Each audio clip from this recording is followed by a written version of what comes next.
वालेकुम अस्सलाम। इजाज़ साहब, thank you very much for coming all the way from Karachi. I am sure आजकल आप खासे मशहूर हैं। काम तो खैर एक्टिंग का तो जारी मसरूफ तो आप हैं माशाल्लाह, ज़्यादा प्रोडक्शन में भी हैं, फिर मैचेस भी आजकल बड़े खेल रहे हैं, क्रिकेट के भी शुदाई हैं और व्हाट नॉट। बस ज़रूरी है थोड़ा सा अपने आप को एंगेज रखना। फिटनेस एक्टिविटीज़ आपको पता ही शौक़ है एक तरह का, मुझे गेम हो चाहे वर्कआउट हो कुछ हो, तो ये एक तरह की हॉबी है।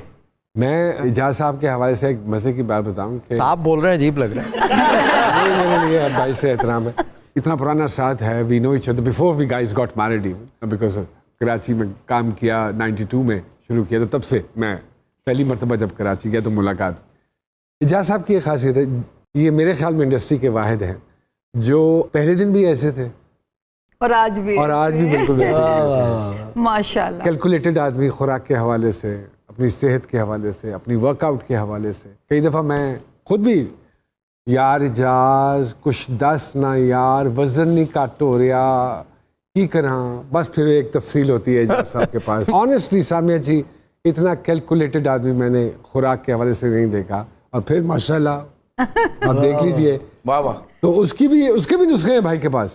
वाह वाह, अरे अरे अरे अरे बड़ी मजेदार। अब तो स्किन केयर लाइन आ गई मेरी इन्हीं नुस्खों को, और ब्रांड, और मेरे ख्याल में उसी वजह से ब्रांड भी खोल लिया, नुस्खे भी दे रहे।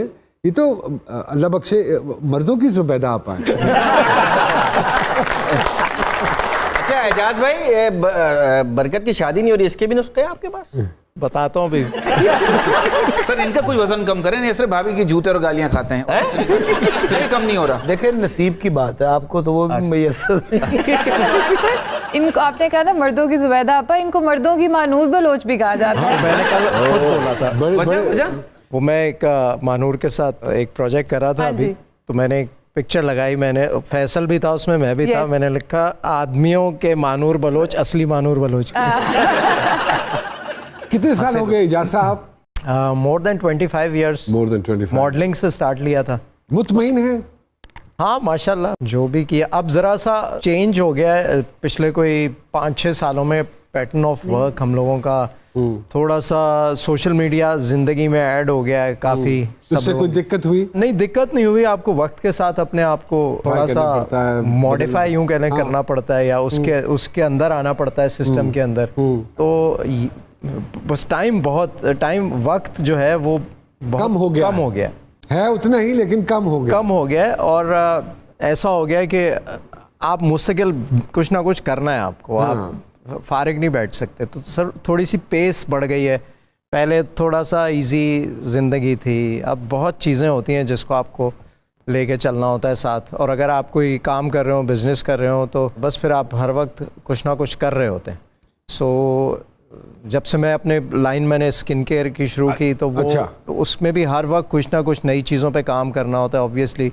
क्या ये पूरा इजाज़ साहब सेटअप बनाया हुआ है? एक बहुत बड़ा ब्रांड है, उनके साथ मैंने कोलैबोरेशन में किया, और मेरा सारा natural chemical free herbal products है। बट बिकॉज ये एक शोबा ऐसा है जो जिसमें आप हमेशा से बहुत ज़्यादा इंटरेस्टेड रहे हैं, so it was easy for you to go into it, ना? Yes, it was। और फिर इसमें अब मैं फूड सप्लीमेंट्स पे भी काम कर रहा हूँ, तो वो मेरी ज़रा सी रिसर्च शुरू से रही है। तो बहुत सारे ऐसे मेन इंग्रेडिएंट्स हैं जिनका मुझे पता है। क्लोथिंग की एक लाइन थी आपके पास जी, उसको क्यों छोड़ दिया? उसको इसलिए छोड़ दिया था कि कुछ बीच में प्रॉब्लम्स आए। प्रॉब्लम्स इन द सेंस, जब आप ब्रांड को बड़ा करने जाते हैं और उसके अंदर फिर और लोग आते हैं, इन्वेस्टर्स आते हैं काम बढ़ाने के लिए, तो बस वहाँ एक मुझसे कैलकुलेशन में थोड़ी सी मिस्टेक हुई और वो रॉन्ग डिसीजन हो गया एक मुझसे। तो मैंने उस वक्त उसको रोका।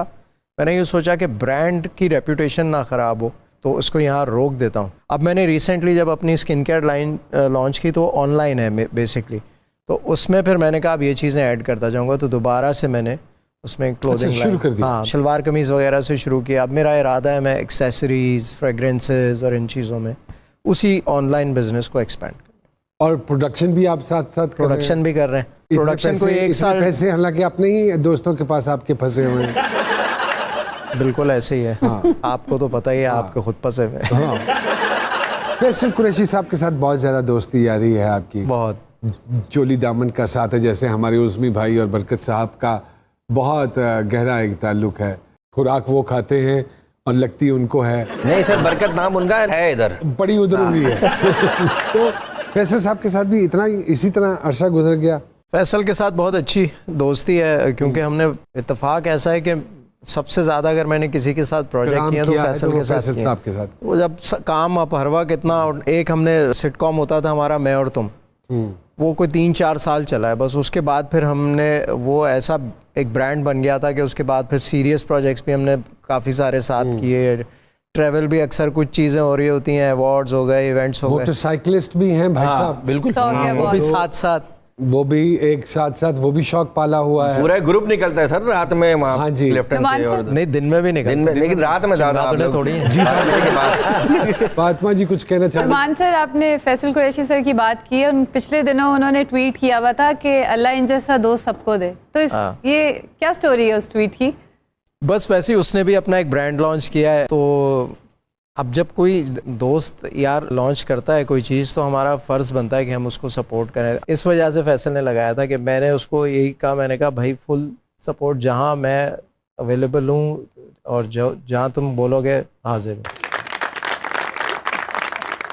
तो वो उसने कहा यार ये बहुत, क्योंकि जब हम करते हैं कोई चीज़ लॉन्च तो फिर उस वक्त बहुत सारे लोगों का पता भी चलता है। तो ये दोस्ती होती है। मैं और नुमान जो है वो मिलते बहुत कम है, लेकिन मोहब्बत और प्यार ऐसा है, अब जैसे ही मैं इसको मैसेज करूंगा ना, ये कह के मारता हुआ वॉइस नोट आता है। क्या बात है एजाज भाई, मोहब्बत किस हद तक करते हैं और नफरत किस हद तक करते हैं? नफरत नहीं करता, मैं साइड पे हो जाता हूँ। मोहब्बत किस हद तक करते हैं, चलें ये बताएं। सो मोहब्बत ही मोहब्बत है भाई। आप किस हद तक महसूस कर रहे हैं? लेकिन एजाज सर, आप मैसेज का रिप्लाई अगर आपको कोई ना करे तो फिर उसका इजहार आप कैसे करते हैं? देखें, ये भी एक मोहब्बत होती है ना दोस्तों से। अगर आप किसी से कोई बात कर रहे हैं, पूछ रहे हैं, और वो जो है आपको लगे कि इग्नोर कर रहा है, तो आप कहते हैं यार दोस्त है मेरा, मैं इससे शिकवा तो करूं। नाराज हो जाता है। हर एक से नहीं करता। मुझे ऐसा लगता है मुखलिस दोस्त के अंदर इतना प्यार छुपा हुआ होता है जितना ख्वाजा सरा के अंदर डांस है। एक छोटी सी ब्रेक लेते हैं और ब्रेक के बाद दोबारा जी सरकार में हाजिर होते हैं। एजाज असलम साहब हमारे साथ मौजूद हैं, कहीं मत जाइएगा।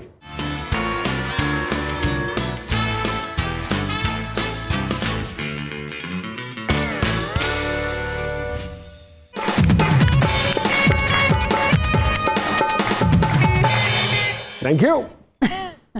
जी सरकार में एजाज असलम साहब। एजाज जी, जब काम शुरू किया था हमने अर्ली 90s में, और अब अगर हम देखें तो क्या फ़र्क महसूस होता है आपको?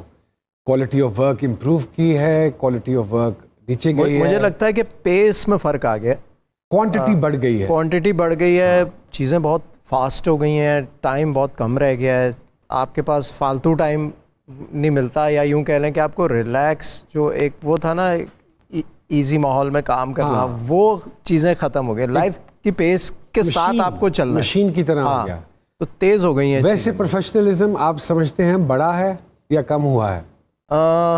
दोनों चीज़ें, बड़ा भी है और कम भी हुआ है। कई जगह पे बड़ा है, कई जगह पे कम हुआ है। जो लोग ज़रा थोड़ा अरसा पहले आए हैं वो अभी भी काफ़ी प्रोफेशनली काम कर रहे होते हैं। जो बिल्कुल रीसेंट, उसमें कुछ 1% ऐसी है लोगों की, थोड़ा सा उनको टाइम लगेगा उस